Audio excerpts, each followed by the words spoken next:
بسم اللہ الرحمن الرحیم، الحمدللہ والصلاة والسلام علی رسول اللہ۔ سب سے پہلے میں آپ لوگوں کا شکر گزار ہوں، ملت ٹائمز کا، سیاسی تقدیر کا اور نیوز میکس کا، کہ آپ لوگوں نے وقت دیا اور مسلمانوں کے درمیان جو ایک بے چینی ہے ہندوستان میں، اس سے متعلق ایک ویڈیو ریکارڈ کرنے کا پلان بنایا گیا۔ اور یہ جو بے چینی جس کا میں نے ذکر کیا ہے، یہ سعودی عرب کے حکومت کی جانب سے یا وہاں کی اسلامک منسٹری کی طرف سے، وزارت شؤون اسلامیہ کی طرف سے ایک بیان جو تبلیغی جماعت کے بارے میں دیا گیا تھا، جس کو 2 ہفتہ ہونے کو ہے۔ اس بیان کو لے کر کے ہندوستان میں اور دنیا کے مختلف خطوں میں بہت زیادہ بے چینی پائی جا رہی ہے۔ اس بیان میں دراصل 2 چیزیں بنیادی ہیں جس کو مدعا بنا کر کے لوگ اس پر اعتراضات کر رہے ہیں۔ پہلی چیز تو یہ ہے کہ وہاں کے وزیر شؤون اسلامیہ شیخ عبداللطیف آل الشیخ حفظہ اللہ نے یہ اپیل کی ہے وہاں کے مسجدوں کے خطبہ سے اور مسجدوں کے ائمہ سے کہ وہ جمعے کے خطبے میں تبلیغی جماعت کے انحرافات اور ان کے غلط عقائد کے بارے میں گفتگو کریں اور لوگوں کو وارننگ کریں اور متنبہ کریں کہ اس سے لوگ بچ کر کے رہیں۔ دوسرا مسئلہ جو ان کے دوسرے لیٹر میں ہے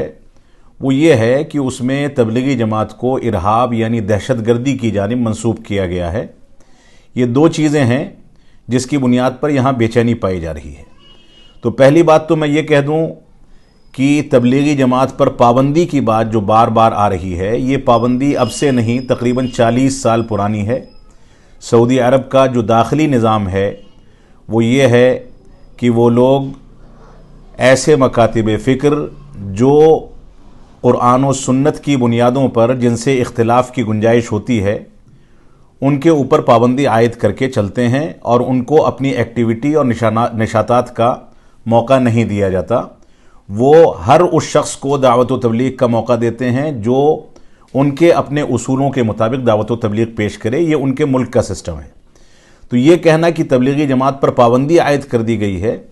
یہ کوئی نئی بات نہیں ہے، یہ پرانا مسئلہ ہے۔ جہاں تک مسئلہ تبلیغی جماعت کو دہشت گردی سے جوڑنے کا مسئلہ ہے، جس کو لے کر کے بے چینی زیادہ ہے، وہ مسئلہ ایسا ہے جیسا کہ وہاں کی خفیہ ایجنسیوں نے اس بات کی اطلاع دی ہے، اور خود میں نے وزیر شؤون اسلامیہ کے ایک خاص دوست سے اس بات پر گفتگو کی۔ آپ ان سے تفصیل سے گفتگو کر کے مجھ کو ان چیزوں کا جواب دیں، تو انہوں نے اس بات کی اطلاع دی، اور اس کے بعد اسی طریقے سے سعودی سفارت خانے دہلی سے بھی اس سلسلے میں رابطہ کیا گیا۔ تو ہم کو جو جوابات ملے اس کا خلاصہ یہ ہے کہ پابندی پرانی ہے، اور دہشت گردی سے متعلق جو بات کہی گئی ہے وہ دراصل ایک خاص واقعے کے تناظر میں ہے۔ سعودی عرب کے اندر کسی علاقے میں کچھ افراد ایسے پکڑے گئے جنہوں نے وہاں کی حکومت کے خلاف ویڈیوز جاری کیے، اور جب ان کے بارے میں تفتیش ہوئی اور ان کے بارے میں تحقیقات کی گئیں تو پتہ یہ چلا کہ ان کا تعلق تبلیغی جماعت سے ہے، اور بعض دہشت گرد تنظیموں کے ساتھ وہ تعاون کر رہے ہیں، جس کی بنیاد پر انہوں نے داخل ملک اس طرح کے بیانات جاری کیے ہیں کہ ملک کے اندر اس طرح کی ایکٹیویٹی زیادہ نہ بڑھنے پائے، لہٰذا اس پر روک لگائی جائے اور اس پر سختی کی جائے اور بیداری پیدا کی جائے۔ جب ان سے یہ پوچھا گیا کہ کیا تبلیغی جماعت کی جانب دہشت گردی کی نسبت سے مراد ساری دنیا کی تبلیغی جماعت ہے، تو انہوں نے اس سے صاف انکار کیا ہے، اور انہوں نے کہا ہے کہ معالی وزیر حفظہ اللہ کا کہنا یہ ہے کہ ہندوستان کی بر صغیر کی یا عرب ممالک کے باہر کی یا سعودی عرب کے باہر کی تبلیغی جماعت اس سے قطعاً مراد نہیں ہے، یہ ہمارا داخلی مسئلہ ہے۔ ہم نے جمعہ کے خطبے کے لیے جو خاص موضوع متعین کیا، اس کے لیے بیانات جاری کیے، وہ بیان بھی سعودی عرب کے داخلی مسائل میں سے ایک مسئلہ ہے، اور اسی طریقے سے دہشت گردی کی جانب اس کی نسبت کی جو بات ہے وہ ایک خاص حادثے اور ایک خاص کارروائی کے نتیجے میں کہی گئی بات ہے۔ اس کو ساری دنیا کی تبلیغی جماعت پر نہیں تھوپا جانا چاہیے، اور نہ ہی اس سے عمومی لحاظ سے کوئی مفہوم نکالا جانا چاہیے۔ یہ اس بیان کا خلاصہ ہے جو میں نے آپ کے سامنے پیش کیا ہے۔ لیکن اب کیا ضرورت آن پڑی اس طرح کے لیٹر کی، جس طرح سے آپ کہہ رہے ہیں کہ پابندی بہت پرانی ہے؟ اس وقت کیا ضرورت ہے؟ دیکھیے اس وقت یہ کہا گیا کہ خطبوں میں مساجد میں جا کر کے اس وقت اصل میں کوئی لیٹر پابندی کا جاری نہیں کیا گیا ہے. جو وہاں کی منسٹری کی طرف سے لیٹر جاری ہوا ہے اس لیٹر میں انہوں نے سعودی عرب کے اندر کی مسجدوں کے ائمہ کو اس سلسلے میں بیداری پیدا کرنے کی اپیل کی ہے، اور اس کا بنیادی سبب یہ ہے کہ ایک واقعہ پیش آیا ہے جس کی بنیاد پر وہ چوکنے ہیں کہ کہیں ایسا نہ ہو کہ اس کے دوسرے افراد اس میں ملوث ہوں اور یہ چیز بڑھاوے کی جانب چلی جائے، اس کو بڑھاوا مل جائے. یہ ان کا مقصد ہے بیداری پیدا کرنے کا. ایک بات. دوسری بات، یہ بیداری اصل میں جہاں تک سمجھتا ہوں کہ سوشل میڈیا کی وجہ سے یہ زیادہ ہائی لائٹ ہو گئی ہے، ورنہ اس طرح کے لیٹر وہاں کی وزارت کی جانب سے اکثر جاری ہوتے رہتے ہیں، کبھی کسی جماعت کے بارے میں کبھی کسی جماعت کے بارے میں. یہ ان کا اپنا داخلی مسئلہ ہے اور وہ ائمہ کے لیے موضوعات متعین کرتے رہتے ہیں، اور باقاعدہ منسٹری سے لیٹر جاری ہوتے ہیں کہ آج کس موضوع پر گفتگو کی جانی چاہیے. یہ ان کا ایک ہینڈل ہے، اور اس ہینڈل کے ذریعے وہ پورے کے پورے اس سسٹم کو کنٹرول کر کے چلتے ہیں. تو اس وقت پابندی کی کوئی بات دوبارہ سے نہیں کہی گئی، صرف ایک بیداری پیدا کرنے کی بات ہے، اور اس کے پیچھے بھی چند واقعات ہیں جیسا کہ ان لوگوں نے خبر دی، اور ان واقعات کی بنیاد پر انہوں نے احتیاطی تدابیر کے طور پہ اس طرح کے قدم اٹھائے. لیکن جس طرح سے وہاں پر بیان دیا گیا تو اس کے بعد ہمارے ملک میں بھی کچھ جو RSS سنگھ سے جڑے ہوئے لیڈرز ہیں اس کی بنیاد پر یہ مانگ کر رہے ہیں کہ انڈیا میں بھی پابندی لگنی چاہیے. جی بالکل، یہ ایک رد عمل ہے کہ ہندوستان میں بھی اب کچھ ایسے لوگ ہیں جو اس پر پابندی کی باتیں کر رہے ہیں، اور یہ اس کا رد عمل ہے، یقینی رد عمل ہے. سعودی عرب کو اس سلسلے میں جو بیان جاری کیا ہے اس کو داخلی پیمانے پر یہ چیزیں کرنی چاہیے، اور اس کو بہت زیادہ ہائی لائٹ نہیں کیا جانا چاہیے کہ باہر کی دنیا میں بھی یہ چیز نکلے. لیکن مشکل یہ ہے آج کے دور میں، سوشل میڈیا کی سب سے بڑی مشکل یہ ہے کہ ٹویٹر ہینڈل پر کوئی چیز جاری کی گئی، وہ ایک خاص پیمانے کے لیے ہے، لیکن اس کو لے کر کے لوگ باہر ترجمے کر کے اور اس کے بعد پھیلایا جاتا ہے، اس میں 10 طرح کی باتیں ملائی جاتی ہیں اور باتیں پھیل جاتی ہیں. تو میں سمجھتا ہوں کہ ان کا مقصد یہ ہرگز نہیں ہے کہ اس کو مدعا بنا کر کے کسی دوسرے ملک میں مسلمانوں کے اوپر کوئی مشکل آئے، لیکن اس کے نتیجے میں اگر ایسا رد عمل پیدا ہو رہا ہے تو یہ بہرحال غلط ہے. اچھا، اب تک کچھ لوگ کہہ رہے تھے کہ جو الحباب نامی تنظیم افریقہ کی ہے اس پر پابندی لگی ہے. آپ کی بات سے پتہ چلا کہ جو تبلیغی جماعت اسی کے بارے میں اور اپنے ملک انہوں نے ایکٹیویٹی نہیں. دیکھیے، تبلیغی جماعت خاص کر کے پابندی کا مسئلہ نہیں ہے، جیسا کہ میں نے آج پریس ریلیز میں بھی اس بات کو کہا ہے. سعودی عرب کا نظام جو وہاں کی شرعی امور کا نظام ہے، یہ شرعی منسٹری کا نظام ہے، جو دینی امور کی منسٹری ہے اس کا نظام ہے. ان کا نظام یہ ہے کہ وہ ایک خاص خطے کے تحت کام کرتے ہیں، اور وہ خاص خطہ وہاں کے علماء کے درمیان موجود ہے. اگر انہوں نے کسی سے اختلاف کیا ہے تو اس پر علمی بنیادوں پر لکھی گئی کتابیں موجود ہیں وہاں کی لائبریری میں. اگر کسی کو ان کے کسی بیان سے کوئی اختلاف ہے تو اس کی تفاصیل ان کے بیانات میں اور مقالات میں موجود ہیں. اب یہاں پر مسئلہ یہ آتا ہے کہ تبلیغی جماعت ہندوستان کی یا اسی طریقے سے دوسرے کچھ ممالک کی کچھ تنظیمیں ایسی ہو سکتی ہیں جو تنظیمیں ان کے اپنے خاکے کے تحت ان پر فٹ نہ بیٹھتی ہوں، تو ایسی صورت میں بذات خود وہ پابندی جو اپنے منہج سے ہٹ کر کے ان کے یہاں پابندی ہے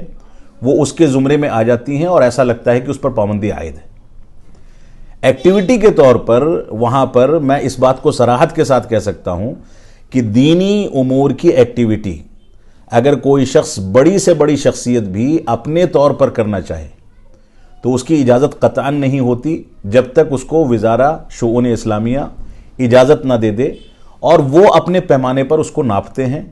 اپنے اصولوں پر تولتے ہیں اور اس کے بعد اس کو اجازت دیتے ہیں. مولانا مدنی صاحب کہہ رہے ہیں کہ کوئی پابندی نہیں وہاں، جو خبر ہے ساری افواہ ہے، جماعت کا کام وہاں ہو رہا ہے، آج بھی تبلیغی جماعت وہاں جا رہی ہے. جو کام ہو رہا ہوگا وہ انفرادی طور پر ہو رہا ہو، کوئی آفیشیل کام وہاں پر نہیں ہے. آفیشیل کام تبلیغی جماعت کا، جماعت اسلامی کا یا کسی بھی تنظیم کا نہیں ہے، اور نہ اس کی اجازت ہے. اگر کہیں کوئی ایکٹیویٹی ہے تو شخصی انفرادی پیمانے پر ہوگی، اور اگر وہ ایکٹیویٹی بغیر وزارہ کی اجازت کے نظر آ جاتی ہے تو ایسی صورت میں اس کے خلاف کارروائی بھی ہوتی ہے. یہ وہاں کا نظام ہے. ایک آخری سوال، لوگوں میں بے چینی کی ایک اور وجہ ہے کہ لیٹر میں تو ایسا کچھ نہیں ہے، لیکن جو ائمہ نے خطبہ دیا اس میں انہوں نے ہندوستان کا نام لیا، مولانا الیاس کاندھلوی کا، تو اس کی وجہ سے لوگوں میں دیکھیے اب یہ چیز ہوتی ہے، ظاہر سی بات ہے کہ ایک عمومی بیان جاری کیا گیا ہے وزارہ کی طرف سے، ائمہ اپنے مطالعے کے لحاظ سے باتیں کر رہے ہیں، ائمہ اپنے فضائل اعمال، ظاہر سی بات ہے کہ جب ان کے اپنے مکتب فکر کے لحاظ سے کوئی چیز ان کے ہاں ان کے منہج کے خلاف ہے تو وہ اس کو اجازت نہیں دیتے، وہ کوئی بھی چیز ہو. میں فرض کر لیجئے میں نے کوئی کتاب مرتب کی ہے، میں سعودی عرب میں لے جا کے تقسیم کرنا چاہوں تو اس بات کی اجازت مجھ کو بھی نہیں ہے جب تک میں ان کا اسٹیمپ اس پر نہ لگا لوں، کیونکہ یہ ان کا اپنا ضابطہ ہے، اپنا اصول ہے، داخلی اصول ہے، اور وہ اس کو قرآن و سنت کے دلائل کی بنیاد پر تولتے ہیں اور اس کے بعد اس کی اجازت دی جاتی ہے یا اس پر پابندی عائد کی جاتی ہے. کہیں ایسا تو نہیں کہ ایران کی طرف سے کوئی ایجنٹ آیا؟ دیکھیے اس میں میں سمجھتا ہوں کہ ایران کا یا دوسرے ملکوں کی سیاست کا کوئی دخل نہیں ہے، یہ سعودی عرب کا اپنا داخلی مسئلہ ہے جیسا کہ اس میں صراحت کی گئی ہے. اور اس فیصلے کے بعد، ان خطبوں کے بعد، انڈیا میں بھی بہت سارے سلفی علماء کے بیانات آئے جس میں انہوں نے اس جماعت کو گمراہ جماعت قرار دیا، اور اس کو لے کر خاص طور سے تبلیغی جماعت کا جو کیڈر ہے اس کے اندر بے چینی ہے، اور جس طرح سے دیش کا ماحول ہے، ہمارے بھارت کی بات کریں، اتحاد و اتفاق کی بات کی جاتی ہے، تو اس طرح سے خطبے دینا، اس طرح کی دیکھیے ہر جماعت میں، ہر تنظیم میں کچھ لوگ ایسے ہوتے ہیں جو اس بات کو نہیں سمجھ پاتے ہیں کہ حالات کے لحاظ سے کون سی چیزیں پیش کی جائیں، کون سی چیزیں پیش نہ کی جائیں. لیکن اتنا ضرور ہے، میں اس بات کو یہاں صراحت کے ساتھ کہہ بھی سکتا ہوں، اور آپ لوگوں سے پرسنل گفتگو میں بھی بات آ چکی ہے کہ ہمارا منہجی اختلاف یقیناً ہے، اور اختلاف کو علمی بنیادوں پر اگر کہیں بیان کیا جاتا ہے تو اس کی وجہ سے تفریقہ نہیں بڑھتا، بلکہ اس کی وجہ سے مزید لوگ قریب آتے ہیں. لہٰذا میں یہاں پر اپنے جماعت کے لوگوں سے بھی یہ گزارش کروں گا اور دوسرے لوگوں سے بھی یہ گزارش کروں گا کہ اگر ہم کسی دوسرے مکتب فکر کے سلسلے میں کوئی گفتگو کر رہے ہیں یا کوئی کسی کی مخالفت کر رہا ہے تو اس کو علمی بنیادوں پر بات کرنی چاہیے. علمی بنیادوں سے جب انسان ہٹتا ہے تو اس کی زبان پھسلتی ہے، غلط انداز کے الفاظ ہوتے ہیں، اتہامات تک نوبت آتی ہے اور اس کے بعد بے چینی بڑھتی ہے. صرف علمی بنیادوں پر اگر آدمی کہے کہ بھائی قرآن کا یہ فیصلہ ہے، حدیث کا یہ فیصلہ ہے، صحابہ کرام نے ایسا کہا، یہ ہمارا بنیادی منہج ہے،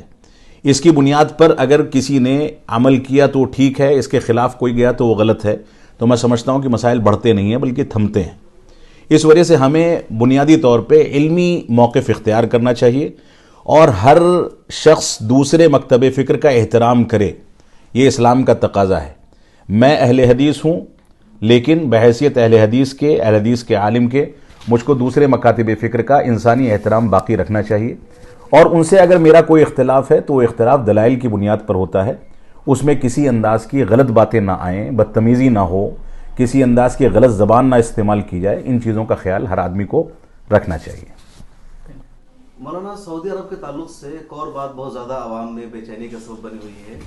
کہ وہاں اسلامی شاعر کے خلاف کام کیے جا رہے ہیں. سنیما گھر تو کھولے گئے، لیکن مدینہ منورہ اور مکہ مکرمہ میں بھی سنیما گھر کھولے گئے ہیں، شرابیں وہاں عام کر دی گئی ہے، اور جو اتنی فحیاشی کی جتنی چیزیں ہوتی ہے وہ ساری چیزیں دیکھیے دو تین چیزیں میں اس سلسلے میں رکھوں گا. سعودی عرب کے اندر تبدیلی جو ہے یقیناً کہیں کہیں تشویش کا باعث ہے اور کہیں کہیں پروپیگنڈے کا نتیجہ ہے. کچھ چیزیں ایسی ہیں جو نہیں ہیں لیکن پروپیگنڈا اس کے بارے میں کیا جاتا ہے اس کو بدنام کرنے کے لیے. ایک چیز یہ ہے کہ پروپیگنڈے سے ہم کو بچنا ہے. جو چیزیں ہیں فیکٹ ہے، تحقیق کرنے کے بعد یہ اندازہ ہوتا ہے کہ غلط ہو رہا ہے، وہ اپنی جگہ پر غلط ہے، لیکن جو چیزیں نہیں ہیں وہ اس جانب منسوب کر دی جائیں. مجھ کو یاد ہے 3 سال پہلے یہاں پر ایک بہت اہم ذمہ دار نے یہ بیان دیا کہ مکہ مدینہ میں حج و عمرے کے انتظامات وہ اسرائیل کی حکومت کے حوالے کر دیے گئے. یہ غیر ذمہ دارانہ بیان ہے، جبکہ ایسا کچھ نہیں ہے. اب مسئلہ جہاں تک فلم فیسٹیول کا ہے، سنیما گھروں کا ہے، سنیما گھروں کے کھلنے کی بات یقیناً درست ہے، لیکن اس کا سینسرڈ بورڈ جو ہے وہ مختلف انداز کا ہے. ہم اس کو اس طرح کا سنیما نہ سمجھیں جیسا ہمارے ملک میں چل رہا ہے. اس میں تاریخی فلمیں دکھائی جا رہی ہیں، کوئی معلومات پر مبنی فلمیں ہیں،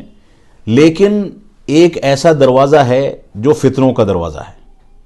اس کے کھلنے کے بعد ظاہر سی بات ہے بہت ساری چیزیں غلط بھی آئیں گی اور آ رہی ہوں گی، کیونکہ 2 سال سے میں وہاں کے سماج میں نہ جا سکا ہوں نہ دیکھ سکا ہوں. ایک بات تو یہ ہے. دوسری بات وہاں فیسٹیولز ہو رہے ہیں، فلم فیسٹیولز وغیرہ، یہ ایک بات ہے. تیسری بات یہ ہے کہ مکہ اور مدینہ میں سنیما گھر کھلنے کی بات، تو مکہ اور مدینہ کے بارے میں تو ہم نے تحقیق کی ہے، یہ بات غلط ہے. مکہ اور مدینہ میں کوئی سنیما گھر نہیں کھولا گیا ہے، اور ہم اللہ سے یہی دعا کریں گے کہ آئندہ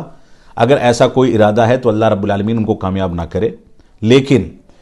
جو چیزیں حقیقت پر مبنی ہیں ان چیزوں کو حقیقت پر مبنی اور تحقیقات کے بعد ہی دیکھا جانا چاہیے. فلموں کا جہاں تک مسئلہ ہے، یہ کلچر ساری دنیا میں مسلمانوں کے ہر گھر میں بڑھا ہے. اب چھوٹے سے چھوٹا بچہ بھی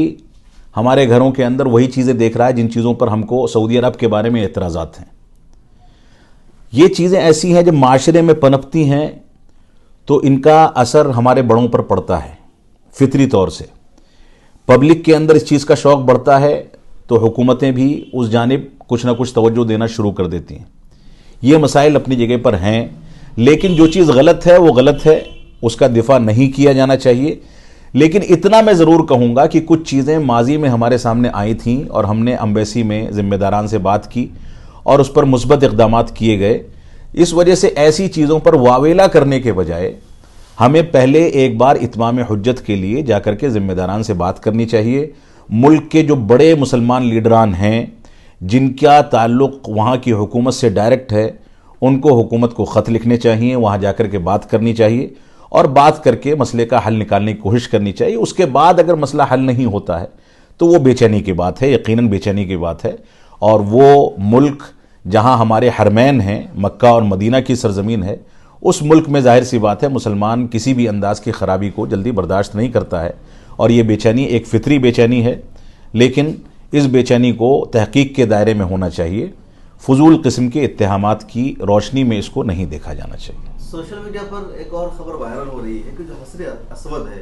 اس کو ڈیجیٹلائز کیا جا رہا ہے اور لوگ جہاں بیٹھے ہیں وہیں سے اس کا بوسہ. دیکھیے اس طرح کی خبر ابھی میری نظر سے گزری ہے غالباً کل، لیکن اس کی کہاں تک حقیقت ہے میں سمجھتا ہوں کہ شرعی نقطہ نظر سے اس کا کوئی جواز تو نہیں ہے کہ آدمی اپنی جگہ سے بیٹھ کر کے اس کو بوسہ دے دے. اگر ایسا ہوا ہے آفیشیل کچھ تو غلط ہے، لیکن میں سمجھتا ہوں کہ ایسا نہیں ہوگا، کیونکہ شیخ عبد الرحمن سدیس حفظہ اللہ جو ہیں وہ وہاں کے بڑے علماء میں سے ہیں اور شرعی مسائل کو دقت کے ساتھ سمجھ سکتے ہیں. لیکن اس کے سلسلے میں کوئی دوسری ٹیکنک انہوں نے اختیار کی ہے کہ آدمی یہاں سے اس کا مشاہدہ صرف کر سکے اور اس کو قاعدے سے دیکھ سکے یا کچھ اس طرح کی چیز ہے تو الگ مسئلہ ہے. لیکن اگر اس کو شرعی نقطہ نظر سے جوڑا گیا ہے اور اس کو یہاں پر ڈیجیٹل طریقے سے دیکھ کر کے اس کو بوسہ دینے کی بات ہے تو اس کی گنجائش موجود نہیں ہے. ایک اور ویڈیو وائرل ہو رہی ہے سعودی عرب کے بارے میں کہ کوئی فلم فیسٹیول ہے، ایسا شو ہے جس میں سعودی عرب کے جھنڈے پر لا الہ الا اللہ محمد رسول اللہ لکھا ہوا ہے اور اس کی بے حرمتی کی جا رہی ہے کسی کی. دیکھیے اس طرح کے واقعات پہلے بھی آتے رہے ہیں، بلکہ ہم لوگ 2009 میں جامعہ اسلامیہ مدینہ سے فارغ ہوئے، اس سے پہلے بھی اس طرح کے واقعات آتے رہے. ہوتا کیا ہے، جھنڈا ہے ملک کا اور وہ عام آدمی کے ہاتھ میں ہوتا ہے. ایسے مواقع سے وہ اپنے ملک کی شان کو بتانے کے لیے اپنے ہاتھ میں جھنڈا لے کر کے چلتا ہے، جیسے ہم یہاں پر 15 اگست اور 26 جنوری کے موقع سے کرتے ہیں. اب اس پر انہوں نے کلمہ لکھا ہوا ہے. ایک عام آدمی اس بات کو نہیں سمجھتا کہ کلمے کی قدر و منزلت کیا ہے، اور وہ اپنے طور سے کچھ اس طرح کی حرکت کر جاتا ہے جس کی وجہ سے اس کی بے ادبی ہوتی ہے. تو اس کو بے ادبی کو وہاں کی حکومت سے یا وہاں کے سماج سے جوڑ کر کے دیکھنا غلط ہے. ایک شخصی غلطی ہے، انفرادی غلطی ہے، جو غلطی بہرحال صحیح نہیں ہے، اس کی بے حرمتی نہیں ہونی چاہیے. اور اگر اس طرح کے واقعات کثرت کے ساتھ ہو رہے ہیں تو وہاں کے ذمہ داران کو اس پر نظر ثانی کر کے کچھ نہ کچھ اس کا حل نکالنا چاہیے.